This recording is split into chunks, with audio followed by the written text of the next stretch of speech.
Hi guys, recently haiku కోకాపేట్కి వచ్చిండే. So food ఎట్లుంటుంది ఏంటి అని ట్రై చేద్దామని. నాకైతే కచ్చిపల్లి ఫేవరెట్. సో ఇక్కడ యాజ్ యూజువల్ నేను హైకోలో ఎబీ టెంపోరా మాకి సూషీ ఆర్డర్ చేసిన. యాజ్ యూజువల్ నా ఫేవరెట్ ఇదైతే. అండ్ ఆల్సో ఈసారి కొరియన్ ఫ్రమ్ ప్రాన్ ఉండే, అది కూడా ట్రై చేస్తుండే. అపార్ట్ ఫ్రమ్ ఇట్ ఇక్కడ స్పెషాలిటీ ఏంటంటే వీళ్ళు నో అని పక్కనే వీళ్ళ రెస్టారెంట్ ఉంటుంది, దాని మీద కూడా సర్వ్ చేస్తారు. సో అక్కడ స్పెషాలిటీ ఏంటంటే నోవులో ఈ చీజ్ వీల్. సో ఇంత పెద్ద చీజ్ వీల్ని హీట్ చేసి దాంట్లోనే పాస్ చేసి ఇస్తాడు అనమాట మనకి. So I wanted to try it from long. So అట్లానే వచ్చిన. అండ్ ఆల్సో నా ఫ్రెండ్ ఎవరో సజెస్ట్ చేసారు, చాలా బాగుంటుంది ఇక్కడ, అసలు ట్రై చేయి ఆల్ఫాడో, నీకు ఇష్టం కదా అని. సో అట్లానే వచ్చినుండే ఇక్కడికి.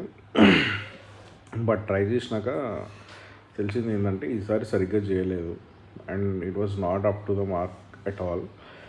కానీ చూడడానికి అయితే ఎక్స్పీరియన్స్ మంచిగా అనిపించింది. అంటే ఆ చీజ్ని హీట్ చేసి మన ముందు ఇదిగోండి మీకు చూస్తున్నారు కదా, అట్లా బాగుండే. బట్ వీ టోల్డ్ దెమ్ ఈసారి అయితే బాగాలేదు, last time that was good ఇట్లా ఇట్లా అంటే ఓకే, వాళ్ళు ఫీడ్బ్యాక్ అయితే తీసుకున్నారు.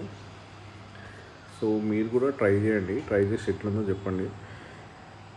And apart from it everything must fine, మిగతా అన్ని డిషెస్ మంచిగా ఉండే. అండ్ ఆల్సో నేను చికెన్ ఒకటి ఆర్డర్ చేసిన, అది పేరు చాలా వెరైటీగా ఉండే, నాకు కరెక్ట్ గుర్తు రావట్లే పేరు.